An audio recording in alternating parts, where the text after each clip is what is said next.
오늘 역대하 9장 1절로 28절까지 말씀을 통하여서 복되도다라는 제목으로 강의 말씀 함께 나누도록 하겠습니다.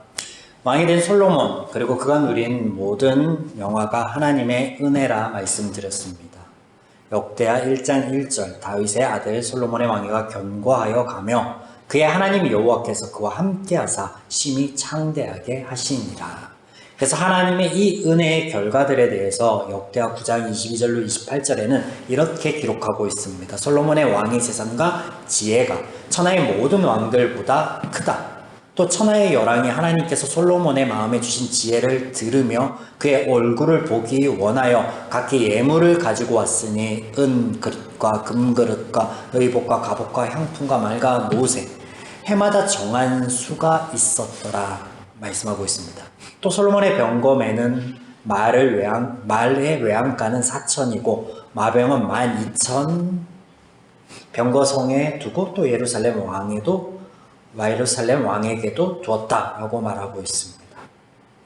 솔로몬이 유브라데 강에서부터 블레셋 땅과 애굽 지경까지 모든 왕을 다스렸다라고 말하고 있고 또 여러 번 걸쳐 나왔던 말씀. 예루살렘의 은이 돌과 같이 흔하게 되었고 백향 먹은 평지의 뽕나무 같이 많게 되었다라고.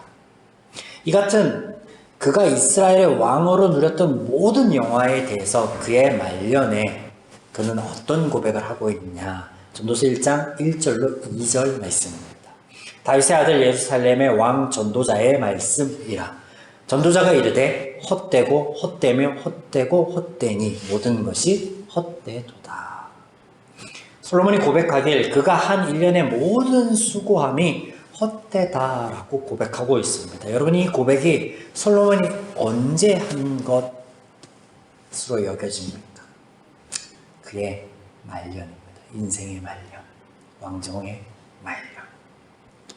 그는 하나님께서 주신 은혜 안에 모든 것을 해보았고 누려보았지만 그 모든 것이 부질없음을 고백하고 있습니다. 솔로몬이 이렇게 고백하는 것은요, 인생 무상을 말하는 것이 아니에요. 왜냐하면 모든 사람의 삶은요, 하나님의 축복이기 때문에 그렇습니다. 하나님께서 지으시고 보시기에 완벽하며 좋았다라고 말씀하신 그 삶이에요. 전도서의 결론입니다. 12장 13절. 일의 결국을 다 들었으니 하나님을 경외하고 그의 명령들을 지킬지어다. 이것이 모든 사람의 본분이니라. 네, 여기서 본분이라고 번역된 단어의 원래 의미는요, 전혀 다릅니다. 전체, 모든 것. 영어의 all이라는 뜻이에요. 하나님을 경외하며 그의 말씀을 따르는 것이 마치 우리가 하나님의 피조물이기 때문에 하나님을 위한 삶을 살아가는 것이 마땅하다라고 말씀하는 것 같지만 원어는 다르다라는 거예요. 그런 류의 본분이 아니에요. 의역된 거예요. 의역된 거. 그렇다면 무엇이냐? 하나님을 알고 그 말씀 안에서 가르쳐 주시는 원리대로 살아갈 때 하나님께서 우리에게 주신 그 축복으로서의 삶이 참 행복할 수 있다, 누릴 수 있다라는 말이에요. 말씀이에요. 이것이 솔로몬이 모든 지혜를 가지고 모든 것들을 해보고 누린 결론이다라는 것입니다. 그렇습니다. 우리가 솔로몬에 대하여 기억해야 될 것은 그의 신앙의 모습도 아니며 건축자도 아니고 정치가도 아니고 지혜의 모습도 아닙니다. 그가 모든 것을 누려보았고 부귀영화를 가져보았지만 그것들이 그에게 행복을 가져다 주지 못하였다라는 사실입니다. 이스라엘이 이집트에서 노예로 있을 때 불행하다가 가나안에서 자유인으로 살아 행복했던 것이 아닙니다. 그들은 지리적으로 가나안을 정복하였을지는 모르겠으나 종교적으로는 가나안에 정복당하였습니다. 그래서 그렇게 정복당한 그들의 삶이 행복과 평안이 아닌 아픔과 고난의 연속이었음을 우리는 확인해 보았습니다. 이를 통해 하나님께서 우리에게 보여주시고 알려주시고자 하는 것이 무엇인가? 그것은 사람이 죄의 원리로 행하면 죄의 결과를 맞이하게 될 것이며 하나님의 원리로 행하면 하나님의 약속 안에 있는 복들을 누리며 행복하게 살 수 있다라는 것이. 솔로몬의 이야기를 조금 더 해보겠습니다. 솔로몬은 하나님께서 지명하여 세운 왕이 아닐 뿐더러 하나님의 마음과 같지 않은 왕이었습니다. 그는 처음부터 하나님의 말씀을 따르지 않았습니다. 그 결과 우리가 조금 전 전도서를 통해서 살펴보았죠. 열왕기상 11장 4절에 이런 말씀이 있습니다. 솔로몬이 나이가 많을 때 그의 여인들이 그의 마음을 돌려 다른 신들을 따르게 하였으므로. 이런 대목이 성경을 읽는 우리로 하여금 헷갈리게 하는 구절들이에요. 이 구절은 신실하였던 솔로몬이 그의 잘못된 선택에 의하여 말년에 타락함을 말씀하는 것이 아니다라고 하였습니다. 그렇다면 전도서의 고백이 앞뒤가 맞지 않기 때문에 그래요. 전도서에서는요, 그가 하나님 없이 많은 헛된 일들을 하다 보니 인생의 말년에 깨달아진 것이 있는데, 그것이 뭐냐? 하나님의 말씀대로 살아가는 것이 참 복이구나, 행복이구나 라는 것을 깨달았다라는 거예요. 그러면 무엇입니까? 열왕기상에서 말씀하고 있는, 11장에서 말씀하고 있는 건 뭐예요? 그 앞단의 연속성이다라는 걸 말씀하고 있는데, 11장 1절로 3절, 솔로몬 왕이 바로의 딸 외에 이방의 많은 여인들을 사랑하였으니 곧 모압과 암몬과 에돔과 시돈과 헷 여인이라. 여호와께서 일찍이 이 여러 백성에 대하여 이스라엘 자손에게 말씀하시기를 너희는 그들과 서로 통혼하지 말며 그들도 너희와 서로 통혼하게 하지 말라. 그들이 반드시 너희의 마음을 돌려 그들의 신들을 따르게 하리라 하였으나 솔로몬이 그들을 사랑하였더라. 왕은 후궁이 700명이요 첩이 300명이요 그의 여인들이 왕의 마음을 돌아서게 하였더라. 이 말씀처럼 그는 왕정 초기부터 하나님의 말씀대로 따르지 않았어요. 자신의 소견에 옳은 대로 제 원리대로 행하였고, 이에 대한 동일한 서술부로 이 사절이 등장한다라는 거예요.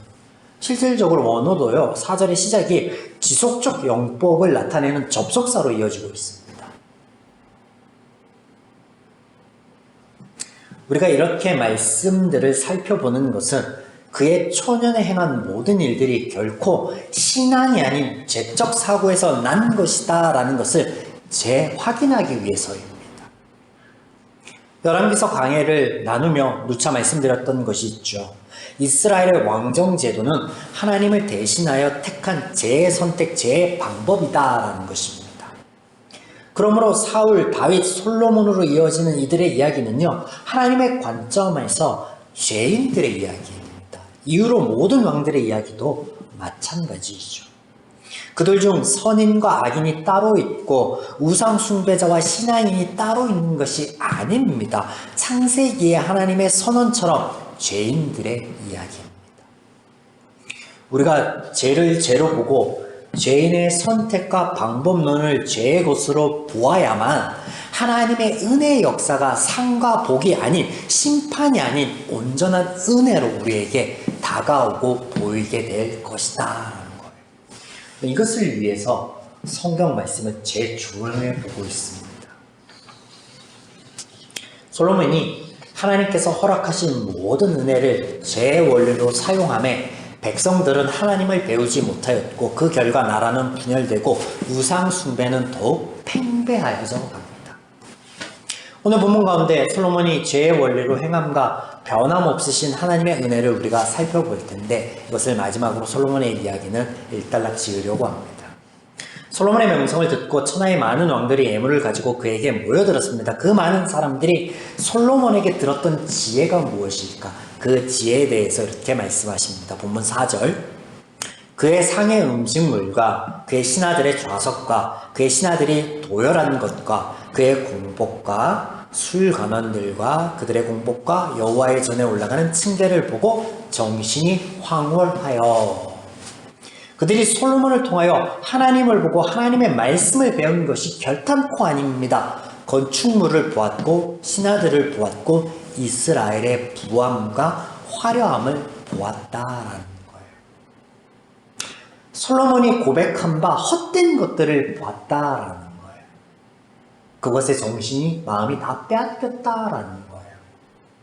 여러분, 오해하지 마시기 바랍니다. 재물, 건축물, 음식물 등은요, 사람들이 살아감에 있어서 필요한 것들이에요. 그리고 그것들 가운데 우리에게 만족감과 행복감을 충분히 가져다 줄 수 있는 것들이에요. 많이 있습니다. 다만 하나님께서 우리에게 말씀하여 주시는 것은 그 모든 것들을 받아 누리는 우리의 마음이 중요하다라는 거예요. 그래서 그 마음이 하나님의 마음과 같은가 아니면 죄적 기준과 원리 안에 있는 제 마음인가가 중요하다라는 말씀을 하시는 거예요. 지금 솔로몬이 자랑하며 보이는 모든 것들이나 그것들을 듣고 보는 본문에 등장하는 스바 여왕을 포함한 모든 사람들은요, 죄의 마음을 가지고 있는 거예요. 죄의 마음. 죄인들이니까. 출애굽기 강해에 말씀드렸던 것이 있으면, 출애굽기 강해를 통해서 제가 핵심적인 말씀드렸던 게 있어요. 그게 무엇이냐면요, 소유의 가치를 두고 디자인하는 삶이 아닌 존재의 가치를 두고 우리의 삶을 디자인해야 된다는 말씀이었어요. 그렇다면 소유의 가치를 두고 디자인하는 삶이 무엇인데? 그게 다른 이들보다 더 많이 가지고 화려하고 웅장한 어떤 것을 지으면 그것으로 인하여 나는 존귀해지고 행복해질 수 있다라는 거. 이게 소유의 가치를 두는 삶의 디자인, 그 모습인데 아닙니다. 하나님 그것이 아니다라고 말씀하시는 거예요. 솔로몬을 통해서, 솔로몬이 누렸던 모든 영화를 통해서, 그의 전도서의 고백을 통해서 하나님 그것이 아니다라고 말씀하시는 거예요. 솔로몬이 지은 성전은 하나님께서 명하신 것도 아닐 뿐더러 하나님께서 그 조감들을 주신 것도 아닙니다. 솔로몬의 소견에 오른 대로 지어졌고 실제로 성전을 건축하는 이는요, 이방인들이 지었어요. 그래서 광야에서 하나님께서 조감도로 주셔서 지은 성막과 다른 부분들이 많이 있습니다. 비교해 보면 뭐 기도의 방도 있고 쓸데없는 막 녹기둥, 막 어마어마한 기둥들도 있고요. 그렇습니다. 자, 보시겠습니다. 역대하 2장 7절로 8절 말씀과 17절 말씀. 이제 청하건대 당신은 금은 동 철로 제조하며 자색, 홍색, 청색 실로 직조하며 또 아로색일 줄 아는 재주 있는 사람 하나를 내게 보내어 내 아버지 다윗이 유다와 예루살렘에서 준비한 나의 재주 있는 사람들과 함께 일하게 하고. 여기서 당신은 누구예요? 히람입니다. 히람. 그래서 히람의 사람들을 데려다 와서 일하게 합니다. 또 레바논의 백향목과 잣나무 백단목을 내게로 보내소서. 내가 알거니와 당신의 종은 레바논에서 벌목을 자라나니 내 종들이 당신의 종들을 도울지라. 네, 나무를 공급해 오는데 그 나무를 공급해 오는 게 또 시람, 이방인들이에요. 그리고 그들과 함께 그 나무들을 가지고 전을 짓죠. 전에 솔로몬의 아버지 다윗이 이스라엘 땅에 사는 이방 사람들을 조사했더니 이제 솔로몬이 다시 조사하면 모두 15만 3,600명이라. 이게 뭐예요? 하나님의 말씀을 어기고 그들이 쫓아내지 않아서 함께 거주하고 있던 이방인들의 수가 15만 3,600명인데 그들을 동원하여서 궁궐과 성전을 지었다. 조감도도 그렇지만 실제로 성전을 지은 게 이방인이에요. 물론 뭐 성경에 뭐 감독자로 이스라엘을 세웠다라고 하는데 중요한 건 아니죠. 하나님의 임재의 상징이었던 성막과는 다르게 솔로몬의 성전은 그의 왕권의 상징이었다라는 것을 보여준다라는 그 성경은. 이게 중요하죠.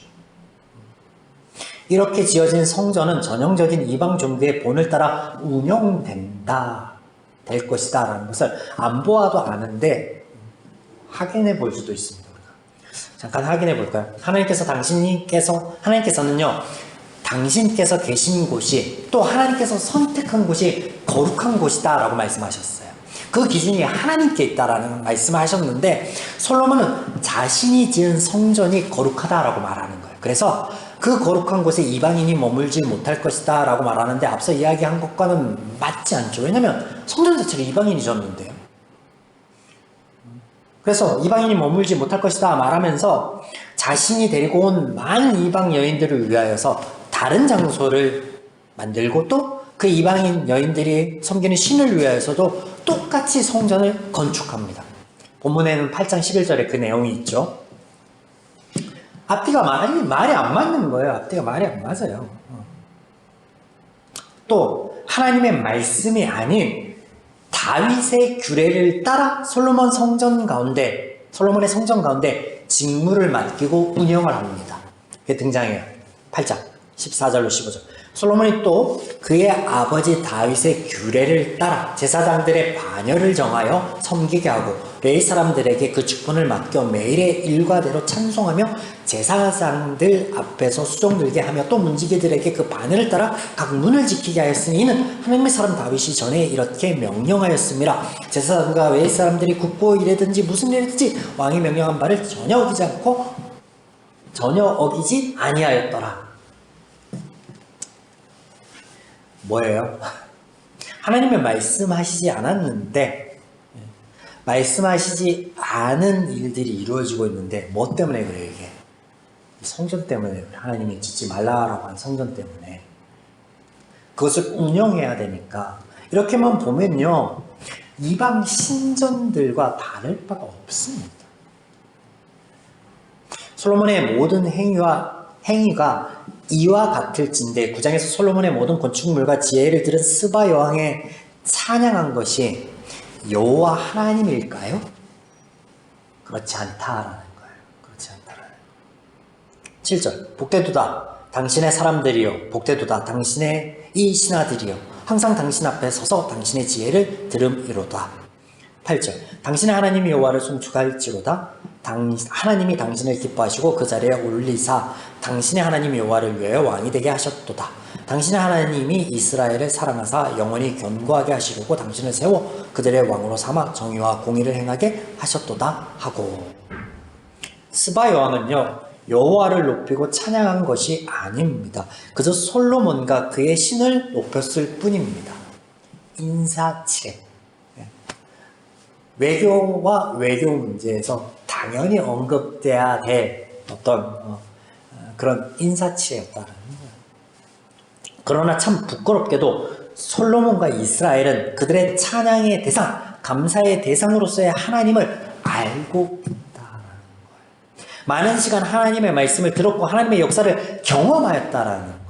이방인들, 이방 여인과 다르다는 거예요. 물론 죄인이기 때문에 하나님에 대한 온전한 알미 있을 수는 없죠.